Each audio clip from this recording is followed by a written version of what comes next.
I'd say the creek was probably one of my favorite parts of today because it was nice and shady, and it was a cool spot just to eat lunch and sort of explore the different plants and animals that live there. Because, you take 10 steps here, you're in a new habitat, and you find all new creatures, and then you just gotta sit there and obsess about all the new things that you found.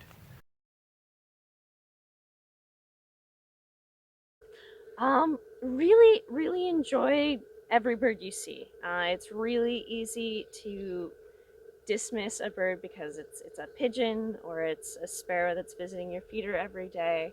But just take the time to appreciate all of the different patterns you can see, figuring out the different behaviors and quirks that makes that bird unique. And you'll find you're having a lot easier time when you're going after something that's a little bit more exotic.